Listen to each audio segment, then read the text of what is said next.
دوستوں آپ نے یہ تو سنا ہے کہ جج نے کرمنل کو سزا دی ہے، لیکن کیا آپ نے کبھی یہ نیوز سنی ہے یا دیکھی ہے کہ کسی جج کو پھانسی دے دی گئی ہو؟ اور دوستوں کیا آپ نے کبھی سوچا ہے کہ زمین اگر گول ہے تو نیچے کے لوگ گرتے کیوں نہیں؟ تو دوستوں ویڈیو آخر تک ضرور دیکھیے گا۔ تو چلتے ہیں اپنی ویڈیو کی طرف۔ دوستوں آپ نے فلموں میں یا ریئل میں گھوڑوں کی ریس دیکھی ہوگی۔ یہ امیروں کا کھیل ہے اور ریس والا گھوڑا اس دنیا کا سب سے پہلا جانور بھی جانا جاتا ہے۔ تو آج آپ کو ریسنگ ہارس کا ایک فیکٹ بتانے والا ہوں۔ دوستو آپ یقین نہیں کریں گے کہ ریئل لائف میں ایک گھوڑے کو ریس ٹریک سے نکال دیا گیا تھا، کیونکہ ریسنگ ٹریک پر اس کی موجودگی میں کوئی اور گھوڑا ریس جیت نہیں پاتا تھا۔ اس کے بعد جب اس کے بچے بھی ہوئے تو وہ بھی ریسنگ ٹریک پر ہمیشہ جیتتے تھے، اور اس کے بعد اس کے بچوں کو بھی ریس میں حصہ لینے سے بین کر دیا گیا۔ اس گھوڑے کا نام سر آرچی تھا۔ یہ امریکن نسل کا گھوڑا ہے جو کہ اس وقت بھی بہترین ریس ہارس جانا جاتا ہے۔ دوستو یہ بات تو آپ نے سنی ہے کہ جج نے کرمنل کو سزا دی ہے، لیکن کیا آپ نے یہ نیوز سنی یا دیکھی کہ کسی جج کو پھانسی دے دی گئی ہو؟ ایسا کبھی سنا ہے؟ تو دوستو آج میں آپ کو اس انٹرسٹنگ فیکٹ کے بارے میں معلومات فراہم کروں گا۔ دوستو آج سے 44 سال پہلے جج کو پھانسی پر لٹکا دیا گیا تھا۔ ان کا نام تھا پینڈرا ناتھ۔ یہ سیشن کورٹ کے جج کے عہدے پر فائز تھے اور 1970 میں وہ ریٹائرڈ ہو گئے، مگر گورنمنٹ کی طرف سے ملنے والے گھر کو انہوں نے خالی نہیں کیا تھا۔ اسی دوران ان کی 3 بیٹیاں اور بیوی وہ بھی غائب ہو گئیں۔ جب بھی ان کی فیملی کے بارے میں ان سے پوچھا جاتا تو کچھ نہ کچھ بہانہ بنا دیتے۔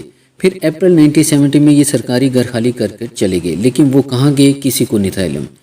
پینڈرا کے سالے جو کہ پولیس میں تھے انہوں نے انویسٹیگیشن شروع کر دی، تو پتہ چلا کہ یہ ایک ہوٹل میں کئی دنوں سے موجود ہیں۔ وہ ان کے پاس گئے اور اپنی بہن اور بانجیوں کے بارے میں پوچھا، تب انہوں نے پولیس کے سامنے مان لیا کہ انہوں نے اپنی بیوی اور 3 بیٹیوں کو مار دیا ہے اور ان چاروں کی لاش کو اسی بنگلے میں دفن کر دیا۔ انہیں وہیں پہ اریسٹ کر لیا گیا اور یہ کیس کم سے کم 1 سال تک چلا اور عدالت نے پینڈرا کو پھانسی کی سزا سنا دی اور 14 فروری 1976 میں اپنی بیوی اور بیٹیوں کے قتل میں پھانسی پر لٹکا دیا گیا۔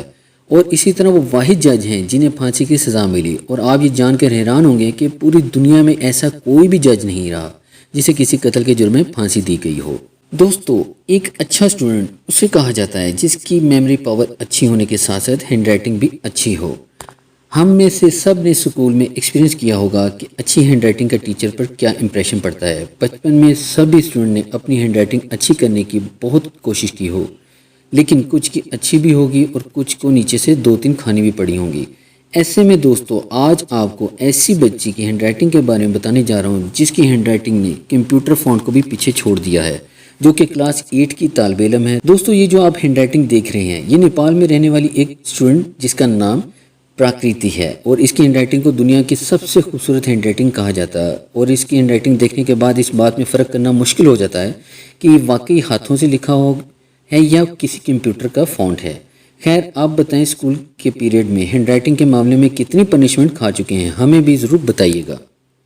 دوستو کیا آپ نے کبھی سوچا ہے کہ اگر زمین گول ہے تو نیچے کی طرف رہنے والے لوگ گرتے کیوں نہیں؟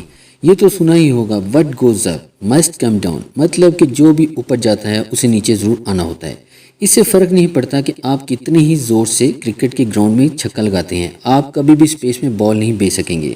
تو آپ کو بتا دیں کہ سب کچھ گریویٹی کی وجہ سے ہوتا ہے۔ اگر کوئی لوہے کا پیس میگنیٹ سے چپکا ہو تو لوہا کسی بھی سائڈ پر ہو ہمیشہ میگنیٹ سے چپکا ہوگا۔ اسی طرح زمین بھی ایک میگنیٹ کی طرح کام کرتی ہے اور باقی سب چیزیں لوہے کی طرح کام کرتی ہیں۔ تو انسان کسی بھی ڈائریکشن میں کیوں نہ ہو ہم ہمیشہ زمین سے میگنیٹک فورس سے جڑے رہتے ہیں۔